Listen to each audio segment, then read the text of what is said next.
6 metros de pedra e cal. Uma muralha que parecia nem a própria natureza conseguiria derrubar. Mas os romanos avançavam. Não porque podiam, mas porque não reconheciam o impossível. Sob o rugido do vento e o som das trombetas, dezenas de máquinas aproximavam-se da fortaleza, cada uma como a vontade encarnada do Império. Quando o primeiro impacto da balista desfez o topo da torre, um assobio cortou o ar. Curto, como um suspiro antes da morte. E alguma vez te perguntaste que som uma pedra faz quando é despedaçada por uma força equivalente ao impacto de um projétil de artilharia moderno? Políbio escreveu que, durante o cerco de Anfípolis, os arremessadores romanos perfuravam muralhas com a espessura de 3 alturas humanas. Isto não é hipérbole. Arqueólogos encontraram vestígios de projéteis de pedra pesando 80 kg que se incrustaram na alvenaria a uma profundidade de quase meio metro. Essas máquinas, criadas não para defesa, mas para destruição progressiva, eram chamadas de catapultas de torção. Dentro delas eram esticados feixes de tendões retorcidos de bois ou cavalos, uma força elástica acumulada nos músculos dos animais, que agora trabalhava contra seres humanos vivos. O termo máquina de torção deriva do latim tortio, torção. Não é apenas um mecanismo, é um músculo transformado em arma. Quando o seu braço era libertado, a energia era liberada instantaneamente, arremessando pedras a centenas de metros. Imagina este momento. O calor do meio-dia, o fumo da resina, a lubrificação nos braços de madeira da máquina, a corda esticava, o zumbido do metal. A catapulta para, como se respirasse. E então, o impacto. A terra treme, poeira, pedras, destroços, tudo se mistura numa nuvem de morte cinzenta. Uma salva e uma secção inteira da muralha transforma-se numa pilha de pó. Um oficial especial comandava tais máquinas, o prefeito das forças de engenharia. Os seus subordinados, os balistários, não eram apenas soldados, mas mestres da precisão. O trabalho deles era semelhante a um jogo com o destino. Um erro nos cálculos e o projétil ricocheteava, destruindo as suas próprias fortificações. Os romanos mediam os ângulos com a ajuda de visores e prumos simples, e a distância até ao alvo com passos calibrados por milhares de marchas. Mas por trás de cada impacto escondia-se outra força, a disciplina. Sem ela, nenhuma catapulta teria suportado os longos dias de cerco. Os guerreiros trabalhavam sob o sol, dormiam ao lado das máquinas, remendavam as vigas rachadas, substituíam os tendões esticados. O cheiro a queimado e a sangue tornava-se para eles o cheiro do trabalho. Os romanos não apenas destruíam muralhas, eles as estudavam, como cirurgiões estudam o corpo de um paciente. A espessura, a composição da argamassa, a localização das torres, tudo era levado em consideração. Por vezes, para enfraquecer a defesa, os legados ordenavam a escavação de galerias e a colocação das máquinas em posições próximas, mesmo sob as flechas inimigas. César escreveu que durante o cerco da Alésia, as suas balistas operavam quase em tiro direto, tão perto se aproximaram das fortificações gaulesas.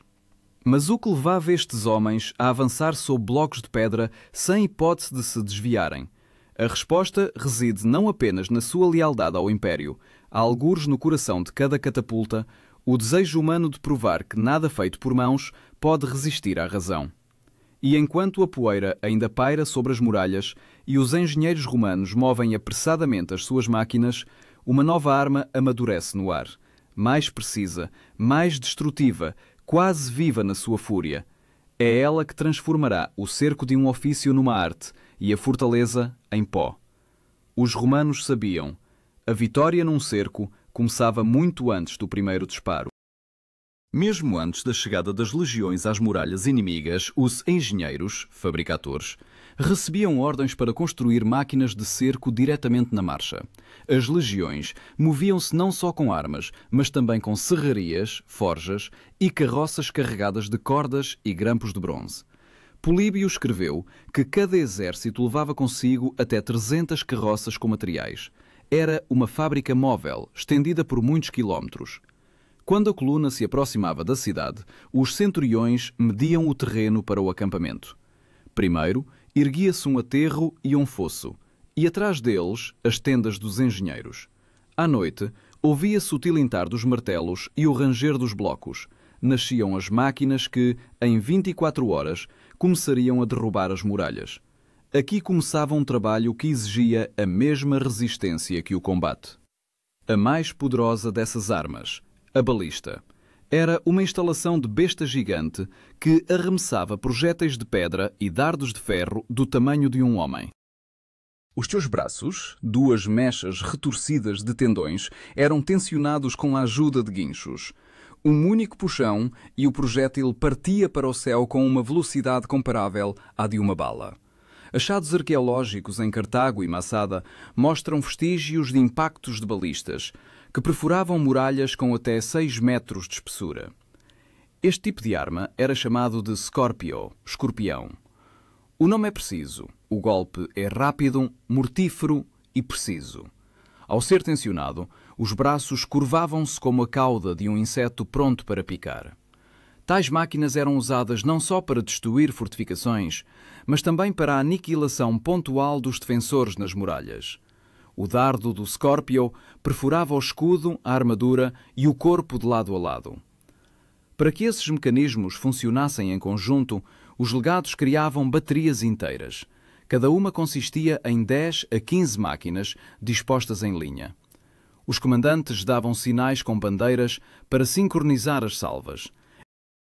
O estrondo era semelhante a um trovão contínuo e as muralhas começavam a tremer não só pelos impactos, mas também pelo medo daqueles que estavam atrás delas. Mas tudo isso exigia tempo e precisão.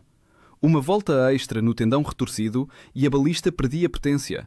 Uma quebra numa viga e toda a equipa perecia com a explosão da máquina. César, nos seus registros, mencionava como em Alésia uma equipa inteira morreu quando a torção se rompeu sob carga. Era uma arma que exigia respeito e submissão. Os engenheiros romanos, arquitetos da guerra, verificavam cada detalhe. As cordas eram impregnadas com vinagre e gordura para não ressecarem sob o sol. A madeira era fervida em óleo. Os elementos metálicos eram temperados no local, usando forjas portáteis.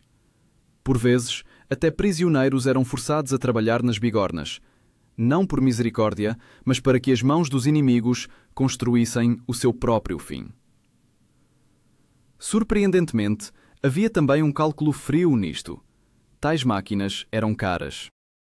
Os historiadores estimam que uma balista custava ao tesouro uma quantia equivalente ao pagamento anual de uma legião. Eles as guardavam, transportavam desmontadas e, após o cerco, reparavam-nas e usavam-nas novamente. O Império não podia dar-se ao luxo de perder tecnologias, apenas de as multiplicar. Mas as máquinas são apenas parte do quadro. A verdadeira força de Roma residia na forma como essas máquinas se encaixavam precisamente no ritmo do exército. Quando as balistas disparavam, a infantaria movia-se sob a sua cobertura. Quando as flechas irrompiam pela brecha, os arqueiros respondiam com uma salva. Cada ação como o bater do coração de um único organismo. E enquanto as torres de cerco se aproximavam lentamente das muralhas, sob o rufar dos tambores e o cheiro a alcatrão a arder, tudo à volta se tornava o palco de uma única questão. Será que a mente humana conseguiria superar a pedra erguida contra ela? Os romanos já sabiam a resposta, mas teriam de a provar no campo, onde cada erro era pago com sangue. O primeiro dia de cerco começava sempre com silêncio. Antes do amanhecer, pairava sobre o acampamento o cheiro a alcatrão e madeira úmida. Os legionários, em couraças de couro, esticavam as cordas, lubrificavam os parafusos, verificavam os apoios. Quando o sol tocava o horizonte, as trombetas anunciaram o início e o silêncio foi quebrado. O denso estrondo das máquinas espalhou-se pela planície, como se a própria terra tivesse começado a falar a linguagem da guerra. Os historiadores escreveram que durante o cerco de Numância, em 133 anos a.C., as muralhas tremiam sob dezenas de máquinas de arremesso. Primeiro, as balistas disparavam, seguidas pelas catapultas. Ao contrário dos seus congêneres de torção, a catapulta não arremessava pedras, mas sim vasos de barro com mistura incendiária ou flechas pesadas emplumadas com bronze. O próprio termo catapulta derivava do grego kata, contra, e paleian, arremessar. Uma máquina criada para arremessar a morte no rosto do inimigo. Um dos legionários, segundo Apiano, comparava este som a uma trovoada. Quando as catapultas disparam, o trovão responde-lhes de dentro das muralhas. Cada impacto era acompanhado por uma chuva de destroços e gritos dos defensores. O vento trazia o cheiro a alcatrão queimado e cal. Os blocos de pedra, outrora lisos e uniformes, agora rachavam com pele seca. Os romanos usavam a tática de pressão contínua. Os impactos sucediam-se a cada poucos minutos, mudando de direção para que o inimigo não pudesse reforçar os pontos fracos. As catapultas eram colocadas em ângulo, disparando em arco. Os projéteis caíam para lá das muralhas, destruindo pátios e fortificações internas. Cada disparo como um golpe de martelo nos nervos do inimigo. O comandante da linha de cerco, o legado Marco Cláudio Marcelo, segundo Lívio, observava o tiro de uma colina. A sua tarefa, coordenar as máquinas como um maestro orquestra. Quando o fumo cobria o campo, ele dava o sinal para erguer as torres. Essas gigantes de madeira, revestidas com peles e feltros molhados, moviam-se lentamente para a frente. No interior, os soldados subiam escadas, carregando escudos e tochas. Cada torre de cerco é uma fortaleza móvel com a altura de um edifício de 5 andares. Era protegida por placas metálicas e peles impregnadas com vinagre para repelir flechas incendiárias. Tais construções eram chamadas de testudo turris, torre tartaruga. O nome falava por si, lenta, inexorável, aproximava-se sob uma saraivada de flechas. Em cada torre estava uma equipa balística, um pequeno destacamento de 8 homens. Um carregava, 2 tensionavam, um apontava, os restantes operavam o mecanismo. Os seus rostos estavam cobertos de fuligem, os dedos pegajosos de gordura, mas os olhos permaneciam frios. Para eles não existia muralha, apenas o alvo e o cálculo. A cada minuto, o ataque intensificava-se. O terreno, em frente à fortaleza, transformou-se numa área plana, coberta de destroços de pedra e corpos. Quando parte da muralha cedeu, sapadores com ganchos e pás dirigiram-se à brecha. Eles arrancavam pedras da alvenaria, transformando a fissura numa passagem. Mas esta era apenas a primeira barreira. Atrás da muralha exterior, muitas vezes havia uma segunda, mais alta e mais espessa. E então as balistas começavam a disparar novamente, mudando o ângulo e a altura. Os impactos fundiam-se num rugido contínuo. O vento arrastava a poeira, cobrindo o sol. Parecia que a própria natureza resistia, mas as máquinas continuavam a trabalhar, como se fossem alimentadas não por combustível, mas por teimosia. Aqueles que sobreviveram sob estas muralhas recordavam. O barulho era tal que os soldados deixavam de ouvir as ordens. Eles orientavam-se por gestos, como mudos, e, no entanto, a disciplina não ruía. Porque cada legionário sabia, à frente não era apenas um combate, mas uma prova que demonstraria que o homem é capaz de subjugar até mesmo a pedra. Enquanto a muralha estalava e ruía nas profundezas do acampamento, os engenheiros preparavam algo maior. Uma arma que seria capaz de perfurar o que parecia inexpugnável até mesmo para os deuses.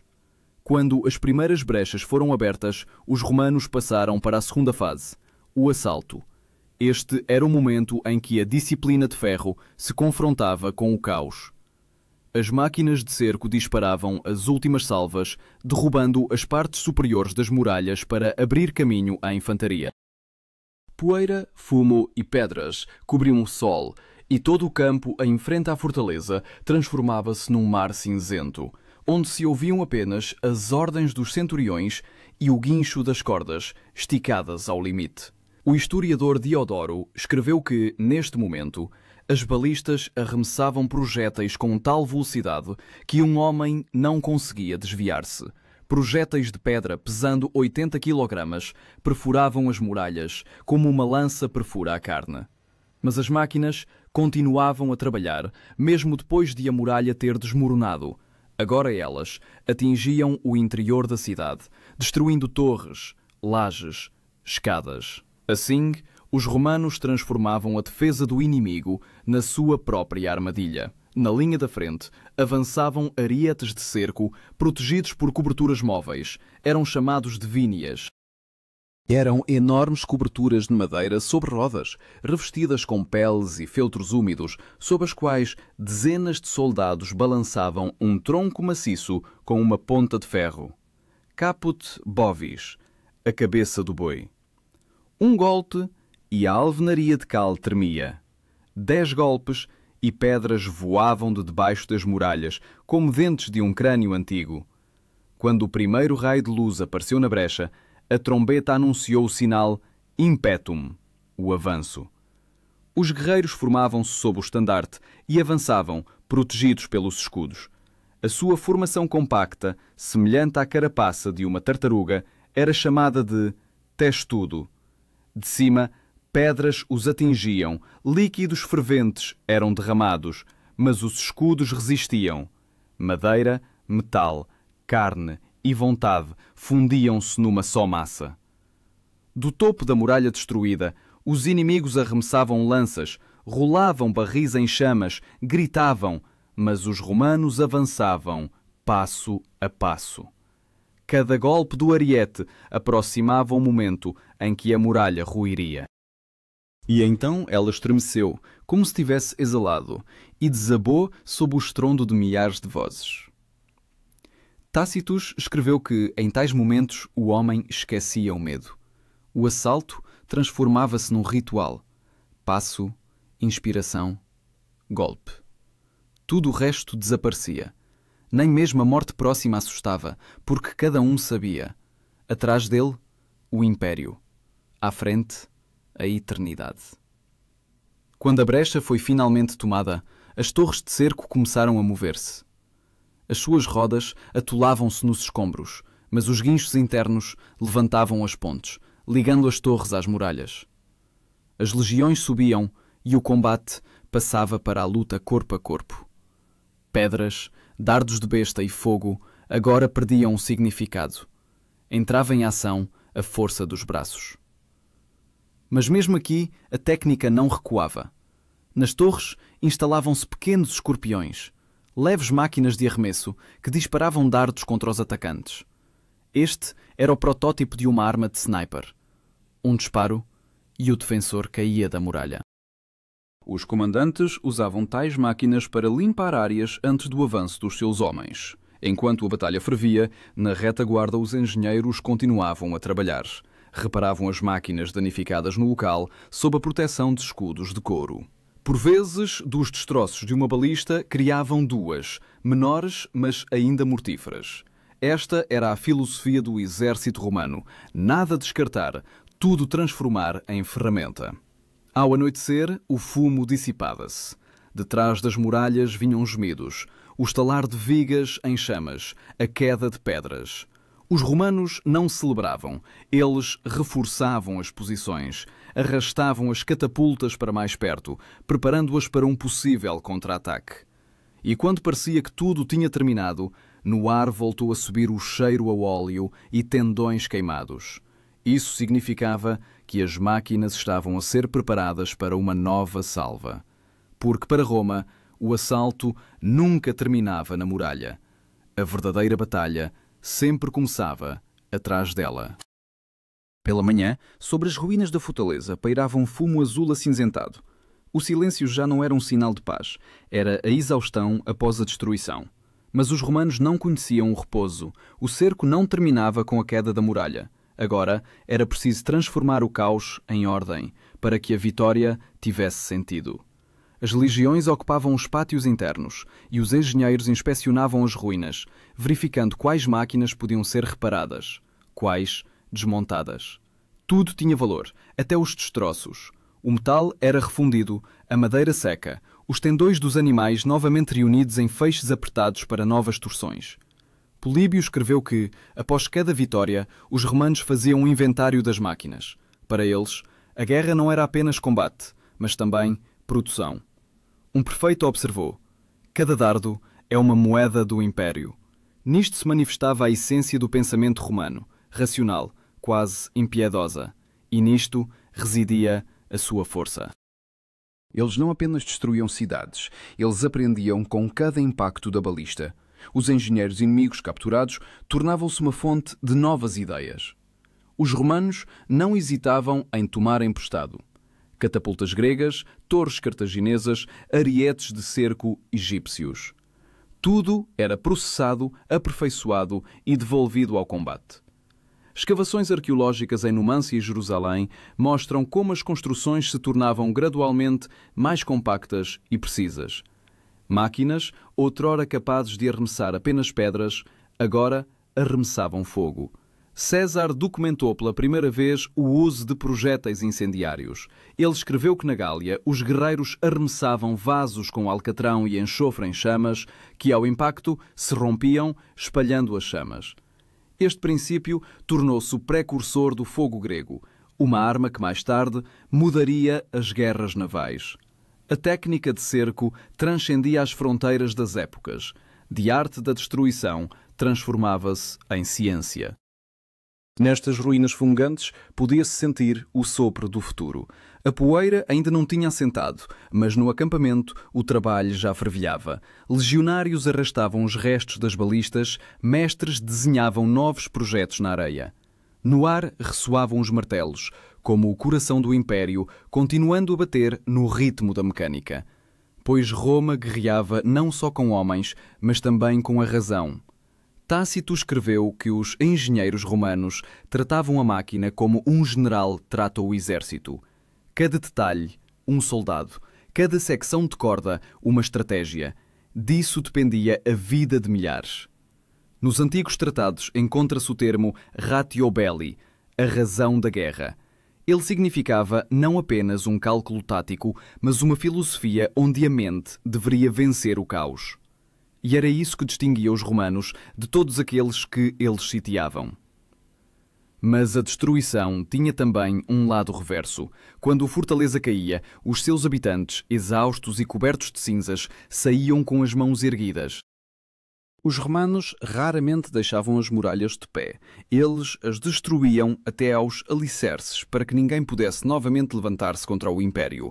O fogo rastejava pelos telhados de madeira. Caíam estátuas de deuses, e a poeira, levantada pelo cerco, misturava-se com o fumo dos templos.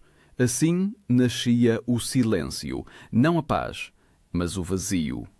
No entanto, nesta escuridão, amadurecia também uma nova era de gênio da engenharia. Os mesmos princípios que derrubavam muralhas, mais tarde construíram aquedutos, pontes e arcos. A força de torção, outrora arremessadora de pedras, passou a ser utilizada em guinchos de construção. A máquina de cerco romana foi a progenitora não só da artilharia, mas de toda a mecânica da Idade Moderna. Até Leonardo da Vinci, 1500 anos depois, desenharia balistas, repetindo os princípios estabelecidos por César e Vitrúvio. E, no entanto, quanto mais Roma aperfeiçoava a técnica, mais dependia dela. A Império, construído sobre mecanismos, não percebeu que se tornara parte de uma vasta máquina. Rígida, racional, mas vulnerável. Quando os bárbaros chegaram, não tinham catapultas, mas tinham uma força contra a qual o ferro não salvava. Uma fé desesperada de que tudo podia ser destruído, até o invencível. E quando, no século IV d.C., os últimos engenheiros romanos registavam as dimensões das suas balistas, provavelmente já sentiam que o seu tempo estava a passar. Mas as máquinas que um dia ensinaram o homem a quebrar a pedra permanecerão com ele para sempre. Porque onde o homem procura uma forma de derrubar uma muralha, ele, inevitavelmente, torna-se um pouco romano. E a pergunta feita no início permanece em aberto. O que é mais forte? A razão humana que cria a destruição ou a vontade que a faz continuar, mesmo quando tudo à volta são ruínas? Tudo o que restou da muralha foi uma pilha de pedras e a sombra da poeira que assentava lentamente no chão. Mas a história das máquinas de cerco romanas não terminava nas cinzas. Pelo contrário, foi precisamente após cada fortaleza destruída que o Império se tornou mais inteligente, mais preciso, mais racional. Roma não apenas conquistava, ela sistematizava o próprio conceito de guerra. E onde outros viam o caos, os romanos viam a regularidade. Após o cerco da cidade de Gergóvia, onde César sofreu uma rara derrota, ele ordenou a revisão de todo o sistema de apoio de engenharia. As máquinas tornaram-se mais leves, as suas estruturas mais móveis, e os feixes de torção eram substituídos aos primeiros sinais de desgaste. Vitrúvio, arquiteto e engenheiro, descreveu como a experiência dos engenheiros de combate se transformava num conjunto de regras. A distância entre os eixos da balista, as proporções dos braços, o ângulo ótimo de disparo. Cada vitória e cada derrota eram registadas como uma linha no livro da razão do Império. A balista tornou-se não apenas uma arma, tornou-se um símbolo de poder. Nos baixos relevos da coluna de Trajano podem-se ver artilheiros romanos a trabalhar junto às muralhas da Dácia. Lá, precisão, rigor, fria confiança. O Império transformou a destruição num ofício, levou-o à perfeição, onde até o caos obedecia à geometria.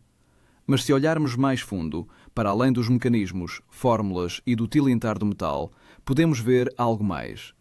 Os engenheiros romanos criaram não apenas armas, mas um princípio. Qualquer obstáculo pode ser calculado, qualquer pedra vencida pela razão. Foi esta ideia que atravessou os séculos, dando origem não só a canhões e catapultas, mas também a pontes, telescópios, máquinas a vapor. Tudo começou com aqueles que tentaram perfurar 6 metros de pedra. Achados arqueológicos confirmam. Após cada campanha, os detalhes das máquinas de cerco eram cuidadosamente guardados. Nas escavações de Massada foram encontrados fragmentos de balistas que, passados quase 2000 anos, ainda conservavam vestígios de fixações de bronze. Isso significa que cada máquina tinha uma identidade, a sua própria história. Viajava com as legiões de província em província. Elas não eram apenas construídas, viviam em conjunto com o exército. Mas por trás desta mecânica engenhosa estavam pessoas, aqueles que arriscavam levantar as cordas sob fogo, que permaneciam sob as muralhas enquanto blocos de pedra caíam sobre eles. Soldados engenheiros, cujos nomes não chegaram até nós, foram os verdadeiros heróis desta guerra contra a matéria. Eles sabiam o som do impacto quando 80 kg de pedra se incrustavam numa muralha. Sabiam o cheiro da corda, impregnada de sangue e vinagre. Sabiam que a vitória não era uma glória ruidosa, mas o ranger dos blocos e o cheiro a queimado. Uma das fontes antigas escreve que os romanos tratavam o cerco como uma operação médica. Médicos da guerra, eles cortavam os tecidos das muralhas até a cidade se render. Tudo o que não podia ser curado era removido. Esta metáfora parece assustadoramente precisa, pois Roma curava o mundo com fogo e ferro, mas no fim contagiou-se com a sua própria sede de controlo. Quando o Império enfraqueceu, os seus inimigos adotaram o que outrora tornara Roma invencível. Os bizantinos criaram novas versões de catapultas e escorpiões, e mais tarde, bestas e trebuchetos. Mesmo na Idade Média, 1000 anos após a queda de Roma, os engenheiros ainda mediam a força de tensão e o comprimento dos braços pelos mesmos princípios que Vitrúvio. Roma morreu, mas a sua alma mecânica continuou a viver em cada castelo, em cada pedra, derrubada sob o assalto do homem. Em última análise, a questão não reside nas máquinas, mas em nós. Pois quando os romanos perfuravam estas muralhas de 6 metros, eles lutavam não só contra a pedra, mas também contra os limites da imaginação humana. Eles provavam que o pensamento pode tornar-se uma arma, que uma ideia é capaz de derrubar cidades. E nisto, a sua grandeza e a sua maldição. Tácito escreveu: tudo o que o homem cria, um dia se voltará contra ele. Nestas palavras, o destino do império. As máquinas que criaram Roma tornaram-se o símbolo da sua soberba. Elas ensinaram a humanidade a destruir, mas também mostraram o preço da razão sem limites. E quando as últimas balistas silenciaram, o seu eco ainda ressoou por muito tempo nas mentes, como um lembrete de que até a perfeição pode tornar-se a ruína. Mas, ainda assim, quando se olha para os projéteis de pedra encontrados nas escavações, ou para os desenhos de Vitrúvio, sente-se não horror, mas admiração. Porque isso é o testemunho da vontade humana, uma vontade que não se rende perante o impossível. E agora, sabendo como estas máquinas romanas derrubavam muralhas de 6 metros de espessura, resta apenas perguntar a ti mesmo: qual é a tua muralha hoje? Aquela que consideras impenetrável, pois tudo o que é preciso para a derrubares é razão, disciplina e um passo em frente. Tal como há 2 milénios, quando sob o estrondo das balistas e o estalar da pedra, os romanos provavam ao mundo inteiro que os limites só existem enquanto alguém não se decidir a derrubá-los,